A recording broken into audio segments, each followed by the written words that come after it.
Ihaka's face went hard and cold. He then asked with harsh seriousness, "Do you have a dick?" "Hell yeah, what is it to you? But I can't reproduce. A very good thing about dying. I can have sex and not get her pregnant." "Well, Colonel," he spat the word out as if it was rotten. "Guess what? I do as well. The older men here have showed how to use it." I could tell something darker was lurking behind those words. That handsome face held pain, and he was trying his best to keep such pain from Zoe. "Are you her brother?" Spendilten wanted to know. He shook his head. "She's an orphan. I think she has an uncle somewhere, but I'm not going to bother finding him."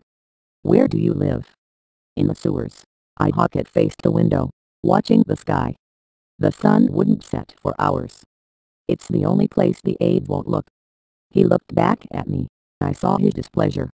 Then he said with a small smile, "As long as Zoe doesn't break any of the windows or tables, the aides won't come inside. Not unless they have probable cause." "I need to get going," he said after taking another nervous glance out the window. "I'll be back tomorrow."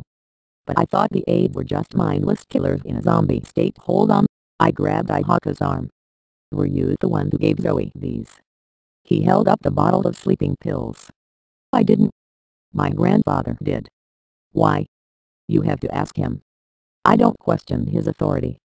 I felt as if the question was too personal, and it had a lot to do with the fact that the franked-up aides had respect for their elders and barely questioned their judgment. He followed Ihaka back to where Zoe patiently sat. She had a book on human anatomy out in front of her. "Man, we're ugly on the inside," she mumbled to herself. Ihaka gave Zoe another hug, whispered something in her ear and left quickly. "I'll be back tomorrow," he said to me as he passed me. "Don't do anything stupid." "I won't," I promised. Though, now, I wasn't sure if I was going to be able to keep that promise with all the freaks around. And I did not have to heart to tell him that the aides were probably down there, because if he was down there so would they, as they are the same species. I wasn't under arrest. I didn't have the luxury of having a trial done by jury. My franked-up lawyer advised me that this was for the best. That people were sacred of me.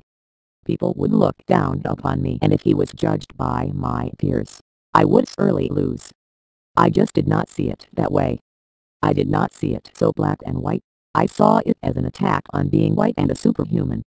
I knew most people were good at heart, but there was more going on here than they were telling.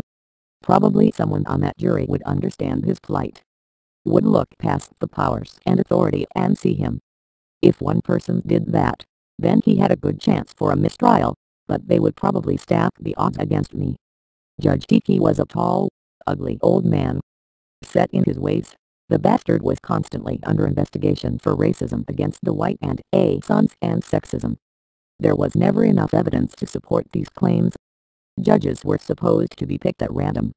But I suspected somebody had handpicked Snyder. The fracas took less than an hour to decide on my fate. I'd come to the conclusion Snyder had refused to look at me during the whole proceedings. That Max Spendilten was killed years. This superhuman has helped the police force greatly during these past few years, but the many consequences of his actions have overshadowed that. It started to rain. From the window, I watched Ihaka as he left the library and ran down the street. A few moments later, the sky gave a deafening crack, and the heavens opened up and the ocean fell in to be continued.